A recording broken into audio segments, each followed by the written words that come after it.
안녕하세요. 딸바 책방 DJ 앨리스입니다. 오늘도 지난주에 이어서 책 어쩌면 이상한 몸 두 번째 이야기를 해보도록 하겠습니다.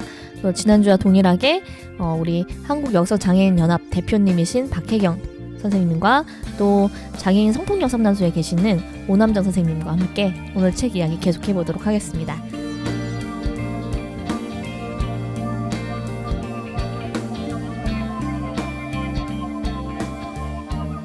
그 다음으로 저희 섹스 또 나는 뉴페이스를 원해라는 글을 한번 얘기를 해볼까 싶어요. 그래서 가장 좀 참신하고 되게 충격적이고 그랬던 글이었던 것 같아요. 장애 여성이 우린 장애 여성 볼 때 성에 대해서 얘기할 때 성폭력의 피해를 어떻게든 안 당하기 위해서 그런 맥락으로만 다가왔었는데 그게 아니라 성적 주체로서 자신의 이야기를 하는 여성을 만나서 너무 반가웠기도 하고 또 이게 배경 지식이 없이 이분이 장애 여성이라는 걸 모른다면 그대로 그냥 일반 모든 여성에게 적용될 수 있는 사실 얘기라고 저는 생각했거든요.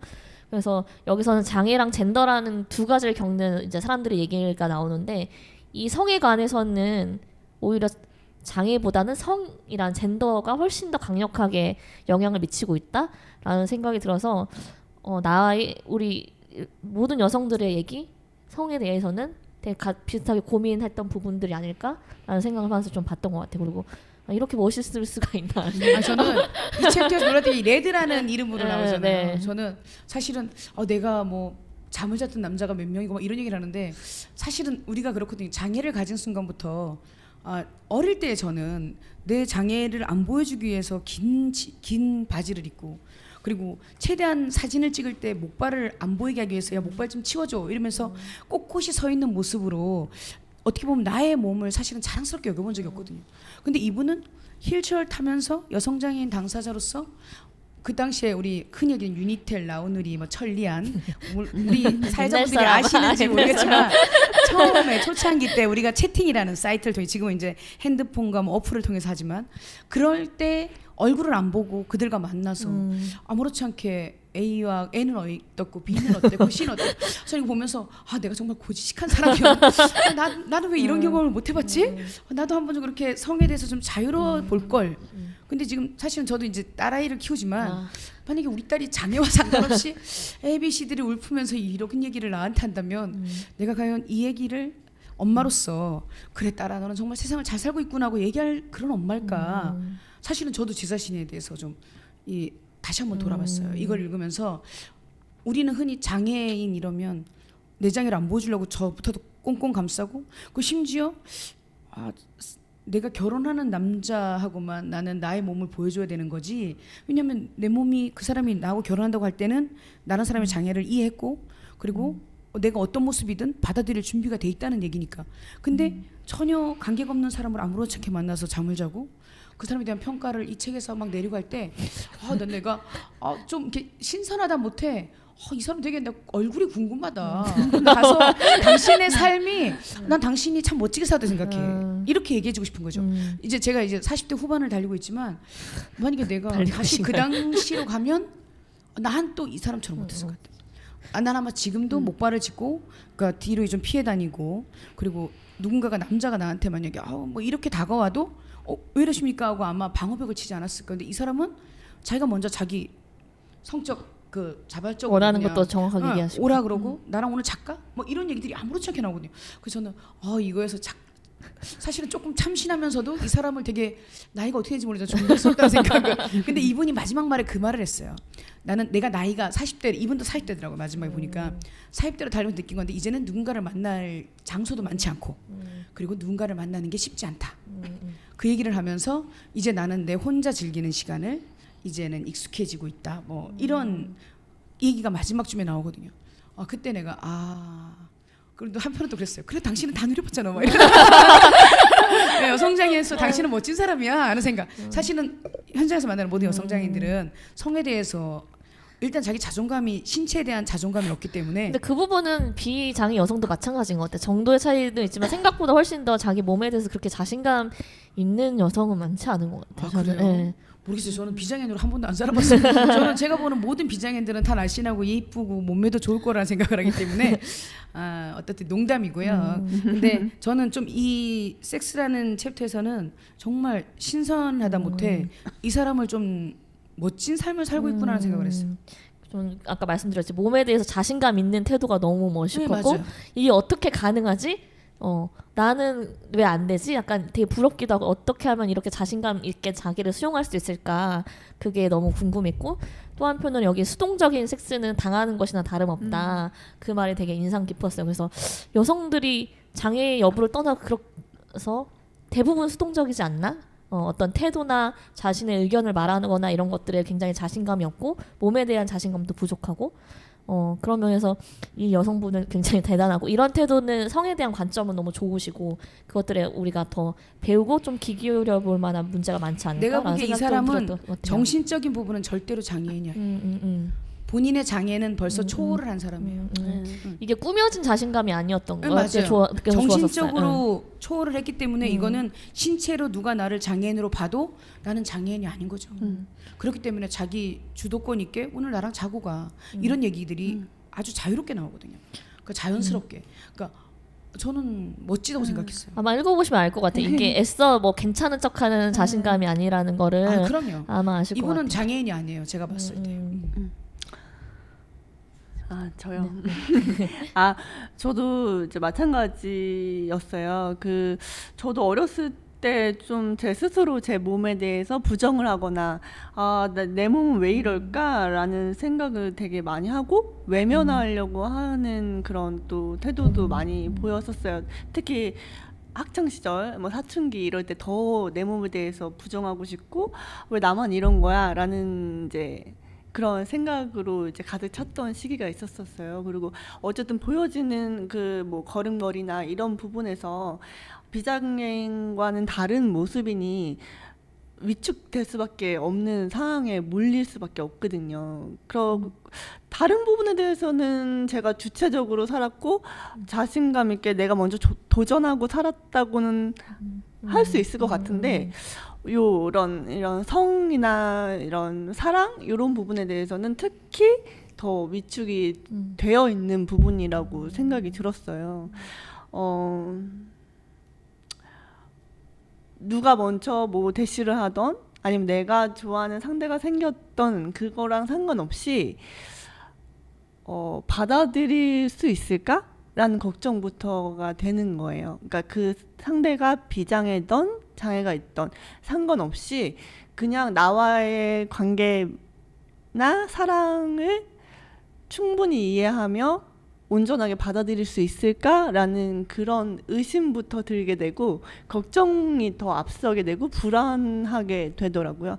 그래서 쉽게 받아들이거나 아니면 내가 고백을 하거나 이렇게 내가 먼저 이렇게 얘기를 하거나 그랬던 경험이 없었던 것 같아요.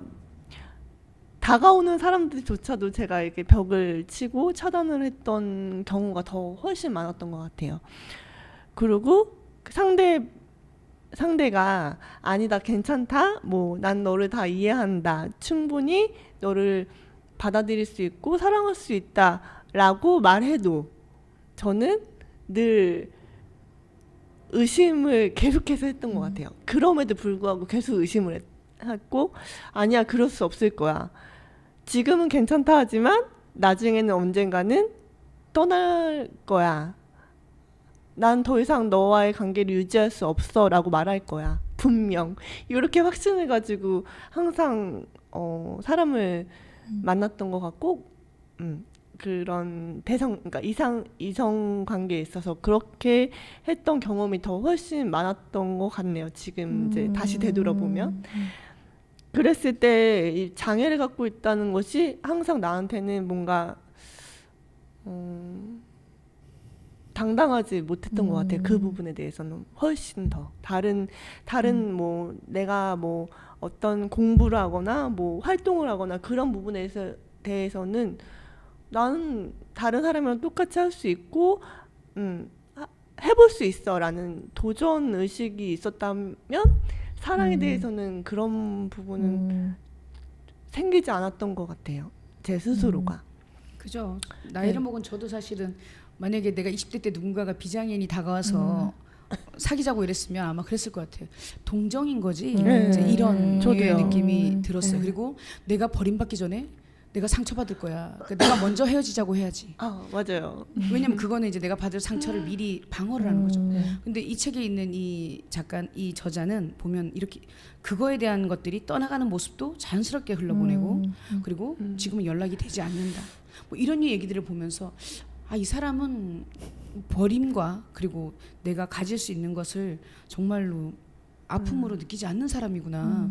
정말 누구보다 내면이 단단한 사람이라는 생각을 처음 해봤어요. 저는. 정말 대단하신 분인데 여기서 그 성교육에 대한 얘기도 나오잖아요. 근데 꼭 장애 여성뿐만 여성에 대해 성적 주체로 가르치는 성교육이 많지는 않잖아요. 근데 더구나나 그리고 몸에 대해서 얘기할 때 여성의 성에 대해서 얘기할 때 성폭력 교육이 가장 우선이고 사실 성교육 내용 이꼴 성폭력 예방 교육 그래서 나를 지키고 피해 가해를 나누는 이런 식으로만 얘기가 되잖아요. 그래서 그 기관에서는 이제 성폭력 상담도 많이 하시니까 사실 성적 주체로 가기 위해서는 또 성폭력을 당하지 않은 것도 전제가 돼야 되고 그렇죠. 그런 것들 되게 줄타기를 계속 해나가야 될 것 같아요. 그래서 이런 부분에 대해서 좀 성폭력 상담이라거나 아니면 어떤 좀 상황에 처해 있는지 그런 좀 관련된 사실은 얘기 여성장애인 있으실지. 당사자들도 성교육을 받아야 돼요.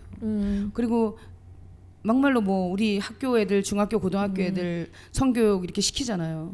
그걸 알아야 내가 다 받고 있는 게 이 책에서 보면 다른 챕터긴 하지만 내가 지금 생각해보면 이게 내가 그때 성추행을 당한 거다 이런 얘기들이 나올 때가 있거든요. 그리고 내가 지금 그 사람을 찾아가서 혼내주고 싶다. 근데 나는 지금 그 사람 얼굴이 생각이 안 난다. 그런 버스 기사였던 것 그쵸. 같아요. 버스 기사였죠. 그러니까 그런 얘기들이 사실은 내가 당하고 있는 게 그런 건지 모르고 나를 이뻐하는 건가 보다. 모든 발달장애 여성들이 성폭행을 당할 때 너 너무 이쁘게 생겼다. 아저씨가 맛있는 거 사줄게. 그리고 아니면 사탕 줄까? 그리고 1,000원을 딱 주고 이하고 만약에 섹스를 했다 그러면 이건 화대가 된 거예요. 이건 성매매자, 돈이, 매수자가 된 거예요. 네. 그렇기 때문에 매매자로서 이 사람은 장애와 상관없이 취급을 받게 되는 거죠. 그러니까 그런 유의 것들이 지금은 현장에서 너무 많은 거야. 그러니까 내가 성추행을 당했음에도 성추행인지 모르고 성매매를 당했음에도 성폭행을 당했음에도 내가 저 아저씨가 나 이뻐하는 거예요. 이쁘다 그랬어요. 저 돈 줬어요. 제가 받아서 사 먹었어요. 이래버리면 이거는 아무것도 모르는 것이 되는 거니까 물론 그게 발달장애인의 유형이 한 80% 이상의 성폭행에 많이 노출이 되고 그런 것들이 있지만 지체장애인도 마찬가지거든요. 지적 능력이 멀쩡해도 누군가가 나를 사랑해준다 그러고 나한테 좋은 걸 자꾸 선물해주고 그리고 나 이쁘다 이쁘다 하면 사실은 사람의 마음을 움직이는 거기 때문에 그게 내가 이 사람한테 지금 농락을 당하는지 아니면 정말 사랑인지 모른다는 거죠. 그러니까 어찌 보면 장애도 장애인 당사자 그들의 장애에 맞는 그들을 위한 성교육이 분명히 있어야 된다고 생각해요. 우리가 이번에 그 보건복지부에서 여성장애인의 출산을 돕기 위한 이제 매뉴얼북이 나왔어요. 그래서 그 책을 보면 이제 출산할 준비 그다음에 엄마 아빠가 된다는 건 뭐 이런 유의 그리고 아이를 어떻게 케어해야 되고 그리고 병원은 근처에 어느 병원을 가야 되고 그리고 국가의 이러이러한 서비스를 받을 수 있고 하는 이제 매뉴얼 책을 딱 만들었어요. 80주의 우주인가? 40주의 우주. 40주의 우주라는 이 그 아이 엄마가 되는 순간 겪게 되는 새로운 세상이라는 뜻이죠. 그러면서 40주 임신하는 여성의 38주, 40주를 다루고 있는 내용인데 사실은 그런 매뉴얼북이 나오는 것처럼 그럼 전국의 여성장애인들이 가임기 여성들이 그거를 보고 엄마들 준비도 하고 그러면서 아이를 내가 어떻게 케어해야 되고 이런 것들을 배우는데 이 성폭력에 노출된 여성장애도 마찬가지로 이런 책들이 많이 발간되고 이런 동영상들이 그들의 지적 능력이나 그다음에 그들의 언어 능력에 맞게 뭐 영상 매체로 나오든 아니면 이런 우리가 말하는 할자로 나오든 이런 것들이 꼭 필요하다는 거죠. 그래야 그런 노출되는 빈도도 우리가 유치원 가면 그러거든요. 누가 아이씨가 너 이렇게 만지면 안 돼요. 제 몸은 소중하다 그랬어요. 엄마가 그러지 말래요. 이렇게 교육을 시키거든요. 똑같은 거죠. 여성장애인도 그런 것들에 대한 교육이 주어졌을 때 안 됩니다. 저 필요 없습니다. 이런 것들 거부하는 걸 배운다는 거죠.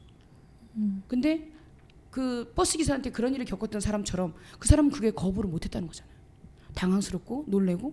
근데 지금 생각해보면 난 그때 성추행을 당했던 거다. 근데 그게 트라우마로 자리 잡고 있다는 거죠. 그분의 나이가 몇 살이 됐든. 그러니까 그런 것들에 대한 것들이 어떻든 지식으로 와닿게 그리고 경험으로 아니면 이런 사례들이 자꾸 노출이 되고 그랬을 때 깨닫게 하는 게 가장 중요하지 않을까 저는 그렇게 생각해요. 사실 저희 푸른아어성 쪽으로도 그 장애성 교육을 많이 의뢰를 하시는데 또 저희는 장애인 분들에 대한 이해가 없기 때문에 또 그걸 적용해서 나가기는 좀 어려운 부분이 있어서 그래서 혹시 기관에 장애인 분들 대상으로 성교육이나 이런 것들이 진행되고 있을까요? 아, 그렇죠. 그 회기별 이제 상담 회기 중에 이제 성교육이나 아니면 성폭력의 대처 방안 뭐 이런 것들을 좀 교육하는 이제 그런 프로그램이 좀 섞여 있기도 한데요. 이제 당사자들은 이제 한 번의 교육으로는 쉽게 이해가 되지 않는 분들도 있기 때문에 반복 교육이 중요하다고 생각해요. 장애를 갖고 있는 분들에게는 특히 지적 장애를 갖고 계신 분들한테는 이해도를 위해서 반복적으로 교육을 하는 게 좋고 한 번에 뭐 다량의 그런 양을 교육하는 것이 아니라 한 가지라도 확실하게 인지할 수 있도록 교육하는 것들을 중점으로 저희가 비장애 대상으로 교육할 때는 일회성만 해도 효과가 있다 뭐 이런 식으로 말을 하고 있지만 장애 당사자들을 교육할 때에는 일회성은 거의 하지 않고 있거든요. 그러니까 여러 번 반복해서 가서 같은 내용이라도 계속 반복해서 학습하게 하고 또 실제로 이렇게 그 상황을 시연해보기도 하고 해서 대처 방안을 좀 습득할 수 있도록 하는 교육이나 아니면 이제 말로 설명하기 힘드니까 뭐 시각적 자료나 아니면 그런 그 교구들을 활용해서 같이 이렇게 뭐 이렇게 체크해 보거나 아니면 뭐 붙여 보거나 이런 활동들을 통해서 이런 뭐 성에 관한 지식이나 뭐 그런 명칭들도 또 습득하게 하고 어떤 상황이 발생했을 때 그 상황극처럼 이제 한번 해보는 거죠. 역할극 같은 걸 해서 대처 방안이나 어떻게 말을 해야 되며 이런 것들을 할 수 있도록 좀 교육을 하는 편이고요. 자기 스스로 내 의사 표현을 정확하게 할 수 있는 것이 우선돼야 된다고 생각하거든요. 이거는 뭐 비장애인들도 마찬가지. 여성이라면 좀 사실은 성폭력에 대한 노출이 남성에 비해서는 취약한 상태에 있잖아요. 여성이라는 어떤 그런 것만으로도 취약한 상태인데 장애까지 있으니 더 자기의 의사표현이 더 불가능한 상태란 말이에요. 그랬을 때 내 의사표현, 내가 좋고 싫음을 정확하게 표현하고 내 좋은 느낌과 싫은 느낌을 정확하게 표현할 때 그게 폭력을 예방하는 첫 번째 방법이라고 생각하거든요. 그렇지 않을 때 그 사람들은 그러니까 가해자들은 그들을 그냥 쉽게 생각하고 더 내가 폭력을 가해도 되는 대상으로 인지를 하기 마련이거든요. 대표님께서 아까 말씀해 주셨듯이 그 뭐 1,000원 줄게, 뭐 사탕 줄게, 내가 너 이뻐서 하는 그런 거야 라고 말하는 것이 요즘 말하는 것이 그루밍이라고 하잖아요. 어린 아이들을 그루밍하는 것도 쉽지만 장애 당사자들을 대상으로 그루밍하는 지금 그런 추세가 너무 많이 나타나고 있어요. 저희 상담소에도 마찬가지고 전반적인 추세를 봐도 온라인을 통해서 그루밍을 시작해서 만남까지 이루어져서 이제 폭력 상황에 노출되는 이제 피해 상황이 너무 빈번하게 발생하고 있거든요. 근데 그러니까 피해자들은 그게 내가 성폭력에 피해에 노출되는지 그게 돈을 내가 받았으면 1,000원, 100원 받았으면 그게 성매매인지 그거를 인지하지 못한단 말이에요. 그거를 이용하는 거거든요, 가해자들이. 그래서 사랑받고 있다는 느낌만 주면 내가 관심받고 있다는 것만 조금만 주면 폭력을 해도 무관하다라는 이제 가해자들의 생각 때문에 이제 당사자들이 더 많이 폭력에 노출되는 확률이 더 높아진다고 생각합니다. 지금 잠깐 보면 우리 이제 선생님 얘기했지만 그 발달장애인이나 지적장애인은 그 우리가 흔히 얘기하는 그 정신 연령대가 5세에서 7세 정도의 아이들이에요. 그러다 보니까 우리가 어린아이를 교육시킬 때 사실은 그 발달장애는 네. 우리가 교육이라는 용어도 많이 쓰지만 좀 비인간적이긴 하지만 훈련이라는 용어를 많이 쓰거든요. 직업훈련, 사회참여훈련, 그다음에 뭐 일상생활 지원훈련. 그 말은 뭐냐면 반복적으로 계속 똑같은 행동과 똑같은 환경을 노출시켜서 그 아이의 몸에 그게 배게 하는 거예요. 그러니까 보통 비장애인이 한 번의 결과치로 교육을 받을 수 있다면 이들은 100번을 가르쳐야 이제 이게 내가 몸으로 느끼는 거죠. 하면 안 되는 거구나. 근데 그 100번도 시간이 어느 정도 지나면 또 잊어버리는 거죠. 반복을 계속 시키지 않으면. 그러니까 이게 훈련 자체가 사실은 지체장애인 학교에서 하는 그 성교육과 발달장애인 또 달라야 학교에서의 되는 하는 거구나. 성교육은 또 틀려져야 되는 거예요. 이거 발달장애인과 지적장애인 학교는 훈련이 돼야 되는 거고 주기적인 계속 성폭력 훈련이 돼야 되는 거고 성예방 이쪽 지체는 인지 능력이 되는 대신 신체적인 부분에 대한 그 장애이기 때문에 그런 것들에 대한 것들은 또 틀리다는 거죠. 그렇죠. 그러니까 만약에 비장애인이 나가서 하는 성폭력, 성예방 교육과 장애인이 갖고 있는 예방 교육은 이 매뉴얼 자체가 또 틀려지는 거예요. 장애 유형에 따라. 그렇죠. 우리가 성교육하면 그냥 강의식 일회성 교육을 생각하는데 정말 장애인분들은 그 장애 유형에 따라서 형식 자체도 굉장히 달라야 되고 그렇죠. 오히려 방법보다. 생활 속에서 같이 하시는 분들이 계속 지속적으로 알려주시는 형태가 되거나 그렇죠. 형태가 강의로는 좀 힘든 거네. 더 효과적인 방식이 그렇죠. 왜냐하면 우리가 특수학교에서 지적장애인 아이를 교육을 시켜서 집에 보냈을 때 집에서 그 학습을 유지시키지 않으면 집에 갔다 오면 방학 때가 지나고 나면 학교로 오면 또 0으로 돌아가거든요. 그런 것처럼 집과 가정이 하나가 돼서 계속 이 연관관계를 놓고 협력이 돼야지 이 아이의 그 학업이나 이 습득 능력들이 향상이 될 수 있는 거예요. 그러면 이 교육은 주로 어떤 분들이 만약에 하시나요? 성교육 보통 특수교사 선생님들이 하시는지 사실 아니면 특수교사 선생님들은 학습적인 능력이나 뭐 일상지원 능력이나 그다음에 장애에 해당되는 뭐 쉽게 말해서 뭐 청각이나 시각이면 특수교사가 시각학교에 있다 그러면 점자를 가르치고 뭐 흰지팡이인 케인을 쓰는 법을 가르칠 거고 만약 청각장애라면 수화나 구어나 그다음에 지하를 가르치겠죠. 그건 그 학습적인 부분에 일상생활하는 능력만 가르치지 사실은 성예방 교육이나 이런 것들을 학교에서 다루진 않아요. 전문가분도 없으신 그러니까 거네요. 전문가분도 사실은 뭐 쉽게 말해서 우리 성폭력 상담소에 있는 장애인 당사자 간수자 갖고 있는 사람이 만약에 설명을 한다 쳐도 이 사람은 그 발달장애의 특성을 사실은 정확히 인지하지 못하잖아요. 특수교육 대상자가 아니었고 그리고 나는 그거를 갖고 있는 뭐 이렇게 뭐라고 그러죠 라이센스가 있는 것도 아니고 그렇기 때문에 사실은 이게 이런 예방 교육을 한다는 것 자체만으로 장애인을 한다 그러면 이런 것들 을 할 수 있는 또 선생님들이 발굴이 돼야 되는 거예요. 우리가 지금 비장애인 성 예방 교육을 할 때도 일정 기간 성폭력 상담원 교육을 받고 이러는 것처럼 장애인 성폭력 관계된 거나 성 예방 교육 담당자는 적어도 특수교에 대한 지식이 있다든가 아니면 그 사람이 뭐 그 장애에 대한 이해도가 있는 간호사였다든가 뭐 이런 것들이 어느 정도 베이스가 됐을 때 예방 교육의 효과도가 커질 수밖에 없는 거죠. 그런 분들이 진짜 많이 필요한 것 같은데 네. 지금 안 계신 거죠. 그렇죠.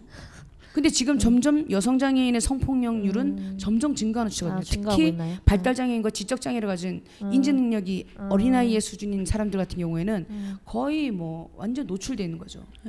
왜냐하면 몸은 성인이거든. 정말 20대 정말 예쁜 아가씨거든요. 근데 지적 능력이 떨어짐으로 인해서 4세와 5세의 그런 지능으로 웃고만 다니고 방긋방긋 사탕 주면 좋아하고 그러니 이게 얼마나 다루기 쉬운 아이들이겠어요. 그러니까 부모들이 발달장애인 아이일수록 여자애들을 밖으로 안 내보내는 거죠. 근데 문제는 부모가 돌아갔을 때는 이제 양육할 사람이 없으면 이 아이가 시설로 돌아간다든가 아니면 시설이 아닌 뭐 가정 친척집에 갔을 때 부모만큼의 케어가 어려워지는 순간 바로 성폭력 피해자로서 추락할 수 있다는 거죠. 이 퍼센트로 얘기하기는 좀 그런데 그럼 장애 여성이 성폭력을 마주할 확률 평생 살아가면서 뭐 횟수라던가 제가 이번에 어느 독일을 갔다 정도 위험한 왔는데 건지 예. 독일 같은 경우에는 여성 장애인 2명 중에 1명이 성폭력을 당한대. 2명 중에 독일에서 독일에서도. 예. 그런데 한국 같은 경우에는 지금 장애 유형별로는 발달 장애나 지적 장애가 80% 이상이고요. 80% 이상. 응. 그리고 사실은 지체 장애인 역시도 성폭행을 접하거나 성추행을 당한 확률이 제가 보기에 60% 이상은 될 겁니다. 퍼센트도 굉장히 높고 그 빈도수도 되게 높을 것 같아요. 그래서 그렇죠. 사회에 나가면 어느 정도 성희롱의 성폭력이 굉장히 노출되는 상황에 같이 노출되는 그렇죠. 굉장히 빈번할 것 같다는 생각이 좀 들어. 만약에 본인이 그 우리 작가님 얘기한 섹스를 얘기했던 그분처럼 본인이 그 장애에 대한 것들을 정말 자유롭게 느낄 수 있다면 그건 본인이 보기엔 내 주도권에 의한 내 판단에 의한 섹스였다면 이 부분은 폭행에 의한 섹스거든요. 그렇기 때문에 그런 것들에 대해서 사실은 관점이나 관념이 본인이 잡혀야 되는 거죠. 그리고 이제 이런 것들을 제공해 줄 수 있는 정말 전문 지식을 가진 사람들이 많이 배출이 돼야 되고 그랬을 때 감수성과 장애 특성과 모든 것들을 케어할 수 있는 사람이 이런 교육을 시켰을 때 서비스 질이 사실은 훨 뛰어나지겠죠. 이렇게 장애 여성분들이 성폭행에 많이 노출된다는 건 그만큼 인권에 문제가 있다는 거고 제도적으로 비어있다는 얘기거든요. 그렇죠. 그래서 이런 것들이 좀 더 이상 성폭력에 노출되지 않게 더 이상 쉽게 장애 여성을 대상 성폭력 생각할 수 없게 좀 제도적으로나 인식적인 게 좀 많이 뒷받침이 됐으면 좋겠고 또 아까 말씀해주신 좀 장애에 대한 인식이 정확하신 분들이 좀 성교육도 적극적으로 해주시고 그래서 더 이상 이제 성폭력으로만 아니라 정말 성적 주체로서의 장애 여성도 많이 꿈꿔볼 수 있게 그렇게 좀 바뀌어 나가면 더 좋지 않을까 그런 것으로도 이런 장애 여성분들의 인권이 더 높아졌던 걸 또 알 수 있는 영역이 되지 않을까라는 이런 생각도 좀 해봐요. 어쨌든 네. 그 여성 장애인이 노출돼 있는 그 지역 그리고 이웃들 우리가 제가 그 책에서 읽었는데 아이가 하나 마을에 태어나면 그 아이를 하나 키우기 위해서는 그 동네 모든 사람들이 네. 매달려야 된다는 얘기가 있잖아요. 맞아요. 여성 장애인이 내 마을에 있다면 그 여성 장애인이 우리가 흔히 얘기하는 저 장애가 지네야의 그런 시야가 아닌 저 아이를 지켜주기 위한 다들 구성원 부모가 돼야 된다는 거죠. 그럴 때 그 여성 장애인은 마을을 돌아다니거나 그 사회 속에 나왔을 때 전혀 그런 성폭력의 피해나 이런 것들을 안 겪게 되는 거죠. 어찌 보면 여성 장애인이 속해 있는 그 동네 주민들을 감시자가 되어주고 우리가 요즘 이제 흔히 얘기하는 커뮤니티 케어라 그래서 지역 주민들이 하나의 여성 장애인든 장애인들을 도와주는 체제 이런 것들을 얘기하거든요. 그런 것처럼 여성 장애인 하나가 이 마을에 있으면 그 여성 장애인을 지켜주기 위한 모두 감시자가 돼주고 그리고 다들 어른이 돼줘서 그 여성 장애인을 보호해줘야 되는 거죠. 근데 사실은 아시겠지만 뭐 몇 년 전에도 저기 뭐 시골 마을에 노인들이 불하게 사는 사람들이 그 여성 장애인 하나를 갖고 막 몇 명의 노인들이 70, 80대 노인들이 한 15명이 아이를 막 성폭행하고 막 이런 경우가 있었거든요. 임신까지 시키고. 근데 그거는 불악이라는 특성의 마을 공동체 특성으로 그 아이 하나를 누구든지 다 눈을 감은 거예요. 근데 마을에서 그 비장애인들이 그런 생각이 딱 사라지는 순간 사실은 그 여성 장애인이 지켜지는 거지 거기서 이용당하고 상처받는 존재가 되는 건 아니거든요. 그러니까 비장애인의 인식도 무조건 바뀌어야 돼요. 어찌 보면 장애를 갖고 있는 여성 장애인에 대한 지속적인 교육도 중요하지만 다수가 둘러싸이는 소수를 지켜주는 노력이 더 중요하지 않나 하는 생각이 들어요.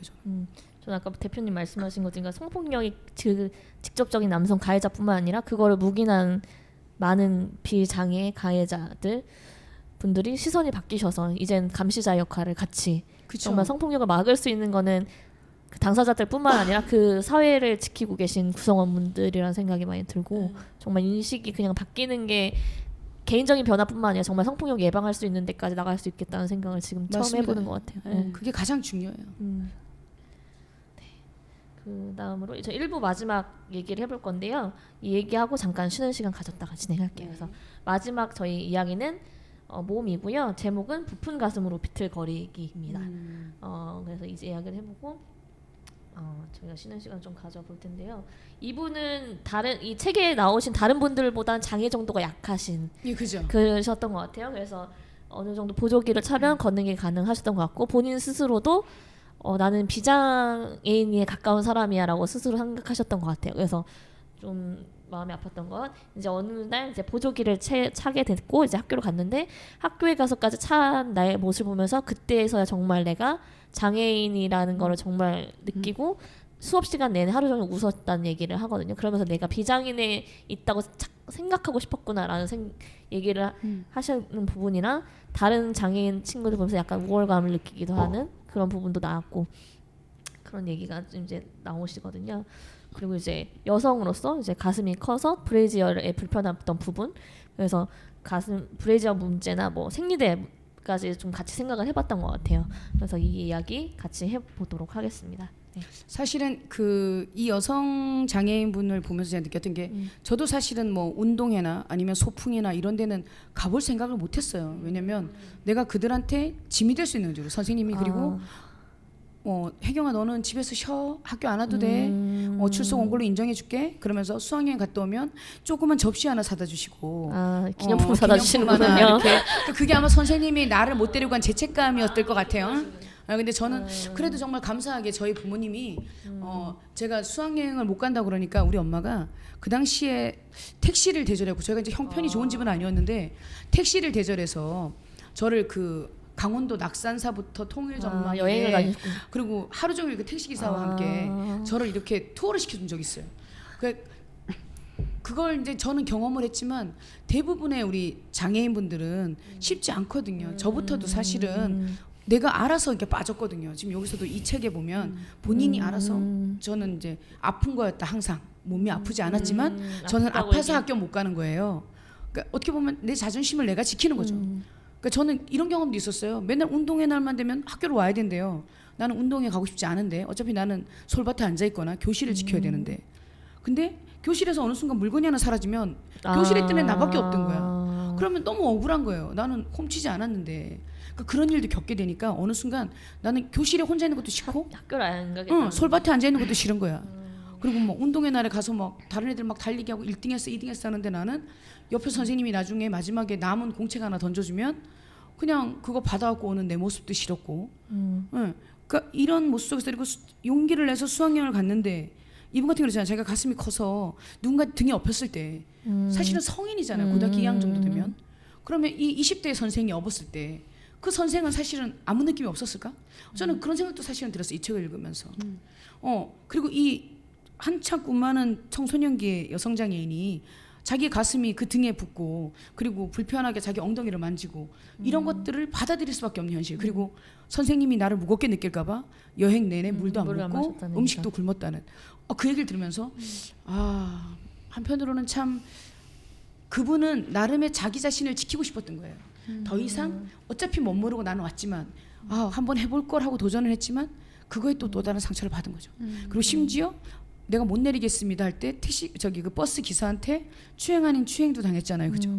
그런 것들이 지금도 그 나이가 돼서도 트라우마로 이제 기억이 난다는 거죠. 지금 같으면 그 버스 기사를 찾아가서 혼을 내줄 수 있을 것 같다. 근데 버스 기사 얼굴이 생각이 안 난다. 그러니까 내가 뭔가를 해결하지 못한다는 게 또 얼마나 그러겠어요. 그러니까 저는 그런 여러 가지 이걸 읽으면서 저도 걸을 수 있는 여성 장애인이잖아요. 양쪽에 목발은 짚고 있지만. 어찌 보면 힐체어를 타거나 아니면 여기 나오는 그 심한 장애인 우리 사례들하고는 틀리거든요. 그러니까 이분하고 같은 느낌을 받았어요. 그러면서 나는 내가 어디가 부족해서 장애인이야. 난 다리 하나밖에 불편하지 않은데 비장애인 팀에서 비장애인 참사로 노력하라는 거죠. 늘 전투적으로. 그러니까 이 사람도 그랬던 것 같아. 난 장애인이 아니야. 근데 내가 보조기를 찬 순간 내가 아무리 부정을 하려고 해도 나는 장애인이었구나. 그러면서 하루 종일 울었다는 얘기를 하잖아요. 근데 어쩔 수 없는 것 같다는 생각을 해요. 근데 10대, 20대 아가씨가 청소년이 저도 사실은 그맘때 그랬거든요. 왜 나한테만 이런 걸 주셨는데요? 다른 사람 많잖아요. 나한테 너무하신 거 아니에요? 막 이랬거든요. 그리고 나는 이제 세상을 살아갈 이유가 없어. 정말 저도 자살도 못 끊고보고 막 이제 이런 여러 가지들이 있었는데 차라리 뭐 내가 내 장애를 정말 받아들였다면 그러지 않았겠죠. 근데 나는 그래도 끝까지 내 장애를 받아들이고 싶지 않았어요. 저도 우리나라가 어떻든 장애인을 지금은 장애인 등급제가 폐지됐지만 장애인 복지 카드를 발급을 하잖아요. 저는 사실은 고등학교 2학년 때 받았거든요. 그 전까지는 절대로 내가 장애인이고 싶지 않았던 거예요. 또 하나의 주민등록증이 아닌 카드를 받고 싶지 않았어요. 그러니까 거부하고 싶었던 거죠, 계속. 근데 누가 봐도 난 장애인인데. 뒤뚱거리고 누군가가 내가 걸어가면 뒤에서 혀를 차면서 아유 젊은 사람이 안 됐네 불쌍하네 이런 얘기를 아무렇지 않게 들어야 되는 사람인데 힘든 거죠. 그들 팀에서 어떻게든 아닌 척하고 살아난다는 게. 근데 이 챕터에서 보면 이분 역시도 자기는 거기서 그렇게 장애인인 걸 인정하고 싶지 않았던 거예요. 근데 인정이 되는 순간 와르르 무너진 거죠. 그게 좀 안타깝더라고요. 상담사님도 비슷하신 경험이실 것 그렇죠. 같아요. 저도 이제 극구 내가 장애가 있는 몸일 수밖에 없지만 아니다라고 이제 생각하고 싶어서 어렸을 때부터 뭐 이렇게 삶의 뭐 양육 방식이나 이런 것들도 영향을 미쳤을 수 있겠지만 제 스스로도 뭐 학교 생활에 있어서 남들과 똑같이 다 해보려고 하고 더 열심히 하시려고 하셨던 네. 것 같아. 선생님이 안 시켜준다고 해도 저 해보고 싶다고 손 들고서는 뭐 체육 시간 특히 체육 시간이나 뭐 체육 대회 이럴 때 선생님이 너 저기 벤치에 앉아 있어 힘드니까 이렇게 얘기해도 저는 극구 막 해보겠다고 아니 못하더라도 한번 해보겠다고라고 하고 1등, 2등은 당연히 못하겠죠. 꼴등으로 들어와도 끝까지 해내고 했거든요. 근데 그게 어떻게 보면은 부정하고 싶어서 더 열심히 했을 수도 있다는 생각을 지금은 그렇게 생각이 드네요. 근데 그때 당시에는 그냥 난 다를 게 없어. 나도 할 수 있어. 이런 생각으로 했지만 어쩌면 그렇게 부정하고 싶었던 게 컸던 것 같아요. 그래서 저도 대표님과 비슷하게 그 장애 등록을 되게 미루다가 아 그렇다니까. 네, 그러니까 장애를 가진 사람이 장애를 받아들이는 건 정말 쉽지 않아. 이게 처음부터 그냥 내가 모를 때부터 어렸을 때부터 장애 등록을 해놓은 게 아니었기 때문에 더 받아들이기 어려웠던 것 같아요. 내가 이미 인지가 다 되어 있고 너가 장애인 등록을 하면 어떤 혜택이 있어 이런 것들을 이미 저도 알고 있잖아요. 그런데 그 프레임으로 들어가기 싫었던 거죠. 제 자신이. 뭔가 낙인되는 느낌. 너는 이제 어떻게든 장애인이야 라고 이렇게 명칭되는 그게 너무 싫었던 것 같아요. 그래서 사춘기 시절에 엄마 아빠가 제안을 했지만 저는 극구 반대를 하고 고집을 피우면서 안 하겠다. 그것마저 하면 나는 완전히 내 스스로가 너무 싫어질 것 같은 느낌이 들어갖고 막 버티다가 저는 대표님보다 더 훨씬 늦게 대표님 고등학교 2학년 때 등록을 하셨다고 하지만 저는 25살인가? 굉장히 그때 이제 등록을 하게 됐습니다. 그것도 어쩔 수 없이 이제 수술을 하게 됐는데 수술하면서 이제 그 등록 장애인들은 좀 감면을 해주는 이제 그런 혜택을 받기 위해서 진짜 억지로 반 이제 설득 반 이렇게 해서 이제 등록을 하게 됐어요. 근데 이제 그때 당시에도 너무너무 싫었지만 어쩔 수 없이 울겨먹기로 이제 받아들이게 됐던 거고 지금은 조금 그래도 자연스럽게 그냥 나는 그래 난 등록된 장애인이고 내가 이왕이면 등록됐으니 혜택이 다 받을 수 있는 혜택을 다 받고 가야죠. 근데 받을 수 있는 혜택이 많지 않아요. 별로 안 네. 생각보다 없어. 1급에서 3급부터는 훨씬 더 많은 혜택이 있는데 전도 그 밑에 단계 등급이라서 그다지 혜택이 또 없더라고요. 그냥 그래서, 카드 하나 주는 건가요? 네, 그래서 뭔가 딱 명명되고 낙인된 느낌밖에는 없는데 그래도 예전보다 그러니까 처음 등록했을 때보다는 마음이 되게 많이 인정하며 받아들이는 상태가 된 것 같아요. 그럼 만약 지금. 그 수술이 아니었으면 훨씬 더 늦게 받을 수 있을 수도 절대 있겠네요. 안 했을 거야. 절대 안 했을 네 맞아요. 수술의 계기가 아니었다면 좀 더 억지를 부리고 받아들이기 싫다고 하며 등록을 하지 않았겠죠? 이 주제가 정체성으로 네. 장애라는 걸 내가 어떻게 받아들일지 이런 얘기인 것 같아요. 그래서 그렇죠. 요즘에 그렇죠, 있는 그렇죠. 그대로 너를 받아들여 이 말을 되게 많이 하잖아요. 그게 쉽지 않아. 예. 그게 누구에게도 쉽지 않은데 누구에게도 쉽지 않아. 사실 그 장애라는 어쨌든 주어졌던 어떤 정체성을 어떻게 소화하셨는지 두 분이 그 얘기를 좀 듣고 싶거든요. 정체성이란 부분이 사실은 나는 이제 그런 생각을 많이 했어. 뭐 어차피 나한테 주어진 건데 뭐 내가 피할 수 없는 부분인데. 근데 사실은 그 처음에 복지카드를 만들 때 우리가 보통 그 당시에는 보건소 가서 이렇게 검사를 그냥 걷는 거 보고 다리 올릴 수 있나 내릴 수 있나 이렇게 했어요. 원시적인데 정말 원시적으로 테스트를 했어요 옛날에는. 그래서 나하고 지금 똑같은 장애를 갖고 있는 사람도 막 1급이고 막 그래. 근데 나는 그 당시 어땠냐면 걸어보세요. 저 한 발로 잘 걸어요. 그래서 어떻게든 걸어보려 노력을 하고 그래서 상급인데 그러니까 어떻든 그런 것들이 그 당시에 나는 장애를 정체성을 정말로 인정하고 싶지 않았다면 지금의 나는 내가 그래도 이 장애라는 것들을 갖고 있었기 때문에 그래도 이렇게 내 삶을 좀 더 착하게 살지 않았을까. 물론 내가 만약에 성격이 제가 그렇게 뭐 착한 사람은 아니어서 제가 두 다리가 멀쩡했다면 아마 천하의 날라리가 돼 있지는 않았을까. 근데 적당히 브레이크가 딱 잡히면서 그렇게 많은 심한 장애도 아니고 그러다 보니 내가 그래도 좀 사람답게 살지 않았을까 하는 생각이 어느 순간 딱 들기 시작하더라고요. 그러면서 그다음부터는 이게 나한테 필요하니까 주신 거고 감당할 수 있으니까 주셨나 보다 하는 생각을 하면서, 그리고 내가 뭐 능력도 뛰어나지 않지만 지금 내가 장애인이 아니었다면 내가 어떻게 여성장애인 정부 회장이 될 수 있었겠어? 뭐 그리고 내가 그나마 내가 당사자라 그들의 아픔도 같이 얘기할 수 있고, 그리고 그들이 어떤 삶을 살았을지 내가 먼저 걸어온 선배로서 그들의 삶을 한 번 더 도와줄 수 있지 않을까 하는 그런 것들이 생기더라는 거죠. 그러면서 그래, 나 같은 사람 꼭 필요해. 그렇게 딱 마음을 놓아버리니까 저는 사실 이제는 장애가 나란 사람을 이 자리에 끌어올린 좋은 원동력이었다는 생각이 들어요. 그런 식의 수용은 언제쯤 가능하셨던 거예요? 그거는 한 26이 넘었을 것 같아요.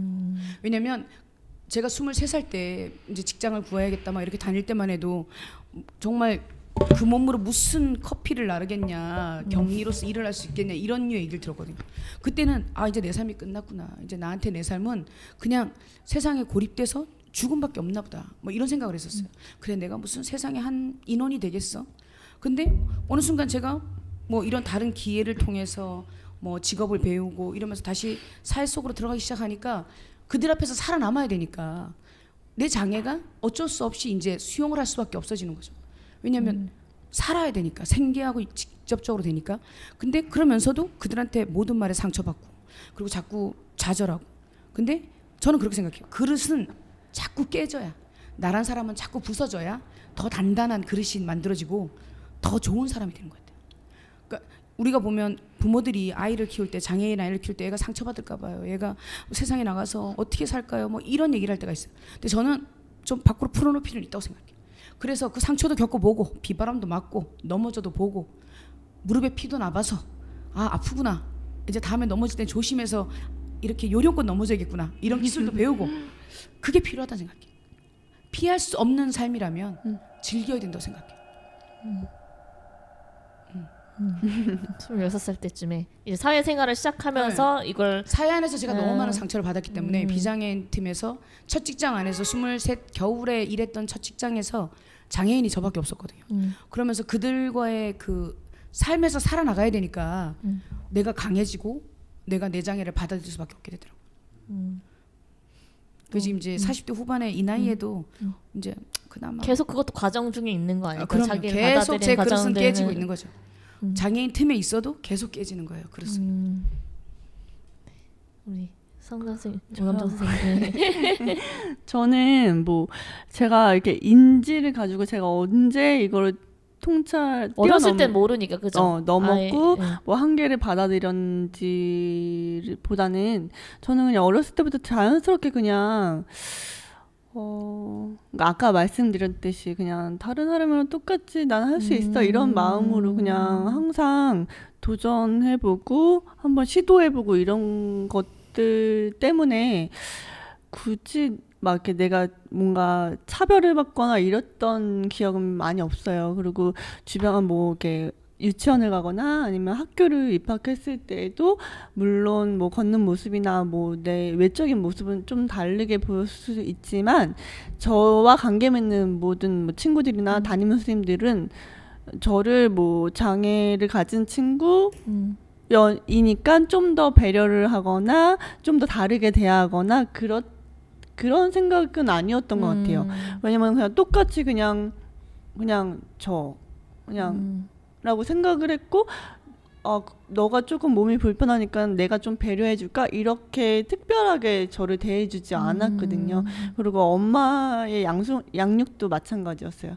그냥 요 대표님 말씀대로 그냥 나가서 그냥 똑같이 생활하게 하셨고, 비장애인 동생과 똑같이 뭐 만약에 어떤 것을 해야 될 때 너는 몸이 불편하고 힘드니까 하지 마, 이런 것들이 아니라 똑같이 그냥 해보도록 놔뒀고 넘어져도 일으켜주지 않으셨고요. 네, 그냥 내가 스스로 터득하게 만드셨고 남들과 똑같이 되진 않아도 어느 정도까지는 달성을 할 수 있도록 그런 이제 양육 태도를 가지셨던 부분도 저의 지금의 제가 만들어지기까지 큰 영향을 미쳤던 부분이고, 제가 어렸을 때부터 그냥 자연스럽게 그냥 내 삶의 일부라고 생각할 수 있게끔 만들어 주신 것 같아요. 근데 이제 사춘기 시절이 오면서 극도로 예민해지면서 그때부터 조금 원망하며 부모님도 원망하고 뭐 하나님도 원망하고 같은 코스야. 왜 이렇게 주변 친구들 보면, 저 친구들 집에는 뭐 형제 자매들이 많아도 다 정상인 비장애를 갖고 있는 사람들인데 우리 집 달랑 2명 있는 우리 집에 왜 하필 날까 막 이런 생각 다 하거든요. 그러면서 많이 원망되고 이제 힘들고 이제 인생이 힘들어지는 느낌, 다 이게 막 포기하고 싶은 느낌, 이런 것도 되게 많이 들었지만 또 금방 또 극복했던 것 같아요. 그러니까 워낙 어렸을 때부터 그냥 그렇게 지내왔던, 그냥 자연스럽게 지내왔던, 그리고 좀 제 생각 자체는 좀 긍정적인 생각의 아이였거든요. 그런 게 이제 그 사춘기 시절에만 잠깐 빼고 다시 잘. 근데 내가 남정쌤 얘기 들으면 느낀 건데 이 세대도 있는 것 같아. 네, 내가 자라는 세대와 우리 남정쌤이 자라던 세대에 그 당시에 시대의 세대가 있었던 것 같아요. 저는 사실은 뭐 유치원 선생님이나 그 같은 반 애들이 그렇게 안 봤다지, 우리는 저였던 국민학교였거든요. 그때는 절름발이, 병신, 뭐 쩔뚝발이 이런 얘기를 정말 아무렇지 않게 저한테 얘기하던 시대였어요. 근데 제 친구들은 이제 그렇게 그렇죠. 바라보진 않았고, 이제 제 친구들뿐만 아니라 뭐 전교생들도 저는 막 그러니까 제 또래 사이에서 그런 놀림을 받아본 적은 그러니까 이게 없었고요. 세대가 있다니까. 세대. 그냥 우리 세대는 어떤, 몰랐던 거예요, 애들이. 그게 나쁜 말인 줄은 모르고. 그냥 진짜 저를 아예 모르는 그냥 일반 그냥 요 세상에서 그냥 마주치는 스치는 사람들은 저를 이렇게 쳐다보거나 뭐 너무 이제 어린애가 안타깝다, 뭐 얼굴은 예쁘게 생겼는데 너무 안타깝다, 이런 말은 들어서 상처가 된 적은 있는데, 나와 가까이 관계 맺는 친구들은 저한테 대표님의 사례처럼 그런 친구들은 또 없었어서 그것도 정말 다행이다라는 생각을 했던 그런 것 얘기 같아요. 들었던 게 또 나한테도 다행이라 생각해요. 그래서 좀 더 제가 그냥 자연스럽게 저의 장애를 받아들이려고 했던 것 같아요. 또 자기를 인식하는 어떤 계기들 있잖아요. 뭐 아이 때는 모르다가 사춘기 때거나 20살이 되거나 아니면 직장생활 처음 시작하거나 그때 결혼하고 이럴 때마다 되게 그렇죠. 아이를 다시 낳았고. 재질문을 받는 것 같아요. 그렇죠. 매번 나의 장애라는 거에 그런 대해서. 생애 주기를 거칠 때마다 항상 따라오는 재질문을 하게 되죠. 스스로한테.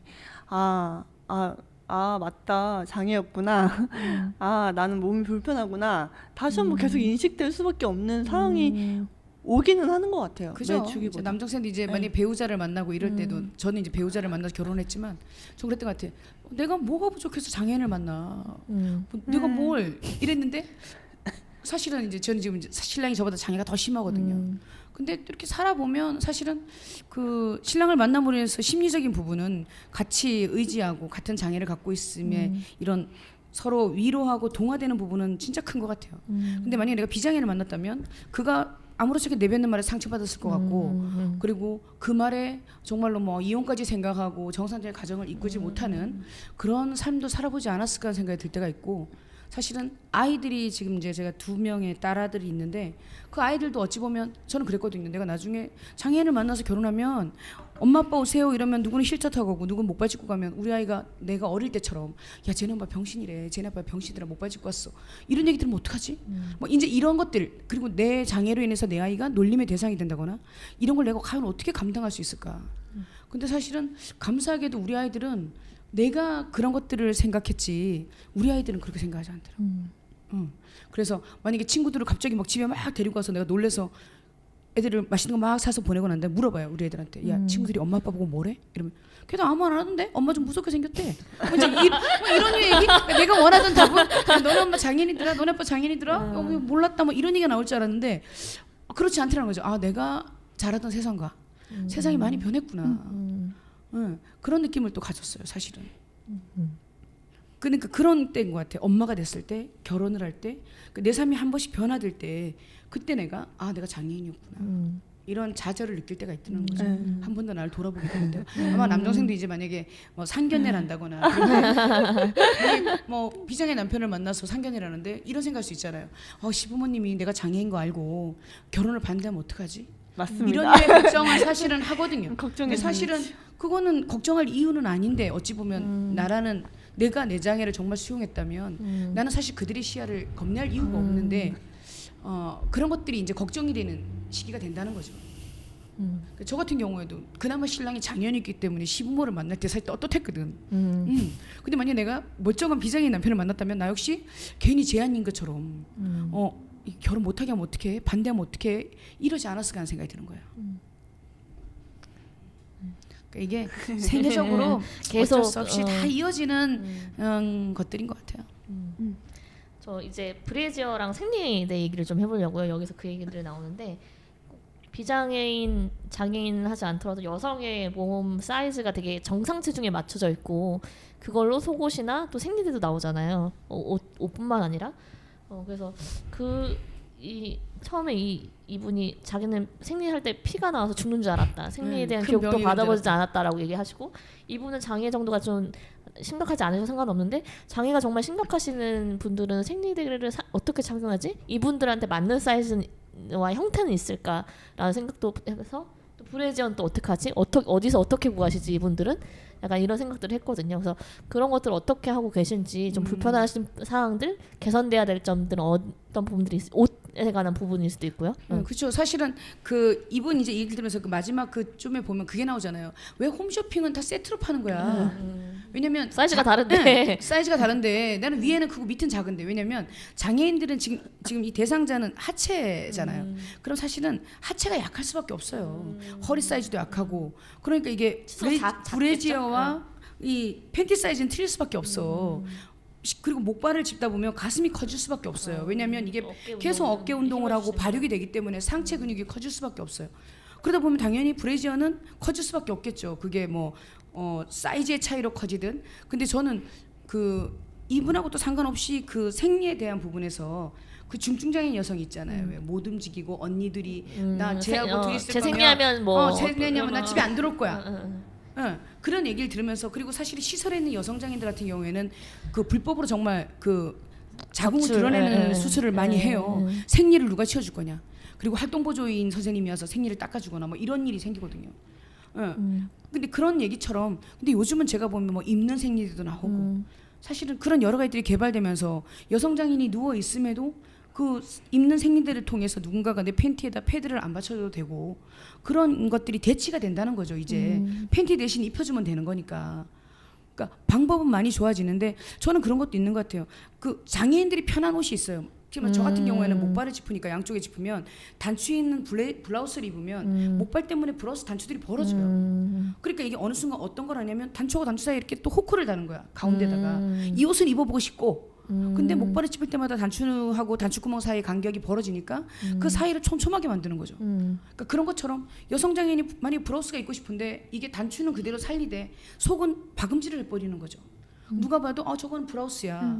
근데 목발 짚는 여성 장애인이 입어도 벌어지진 않아. 그러니까 이런 류의 장애를 감안한 그런 옷들이 좀 더 나오는 있으면 좋겠다는 거죠. 그리고 쉽게 말해서 보조기를 차는 여성 같은 경우에는 보조기가 두꺼워지기 때문에 바지 통이 넓어질 수밖에 없어요. 그러면 이게 양쪽 통이 통바지처럼 같이 넓어진다거나 이래야 되는데 어쩔 수 없이 자기 사이즈에 안 맞는 그냥 허리가 큰 사이즈의 통 넓은 바지를 사 입고 그 안에 보조기를 맞추거든요. 허리랑 그 종아리 부분이 사이즈가 다르지는 그렇죠. 거죠. 그러니까 그런 여러 가지들이 사실은 이 장애에 맞는 지체 장애인에 맞는 옷이나 그런 것들이 주어진다면 그리고 마찬가지로 이 브래지어 역시도 이분은 본인이 크다고 얘기를 했지만 사실은 큰 기준이라는 걸 누군가는 정할 수 없잖아요. 외국 같은 경우는 사실 입에 도입 나가 보니까 여자들 가슴 뭐 엄청 크더만. 나 깜짝 놀랐어. 저런 사람들 어디서 브래지어를 사지? 그래도 브래지어는 다 있단 말이야. 그런 거를 살 만한 곳을 못 찾는 거죠. 그걸 만약에 부모가 나서서 네 사이즈를 내가 정확히 알고 불편함 그거를 쪼이지 않게끔 엄마가 도와주겠다 이랬다면 그게 본인한테 신체적 장애뿐 아니라 의복으로 쪼이는 장애까지 겪지는 않았겠죠. 그리고 누군가가 내 가슴이 흔들리는 걸 지켜볼까 봐 브래지어를 안 하면 나가지도 못하는 이런 상황은 안 만들지 않았을까.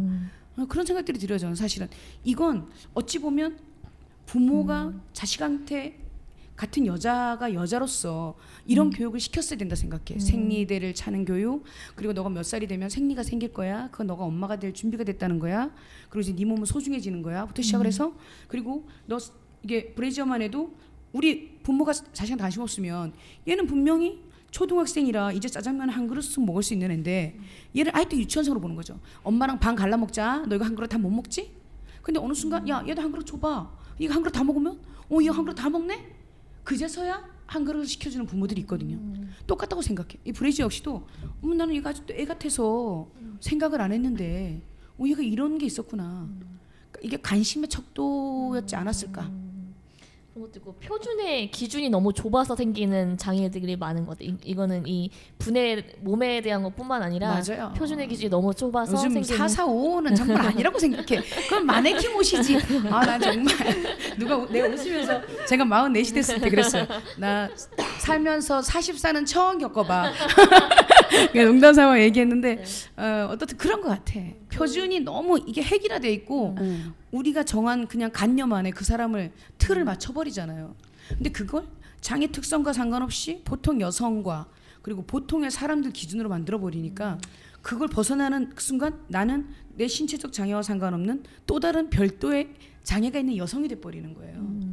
그게 브레이지어든 생리에 관계된 것들이든 내가 성에 대한 지식이 없는 부분이든 참 안타까운 거죠.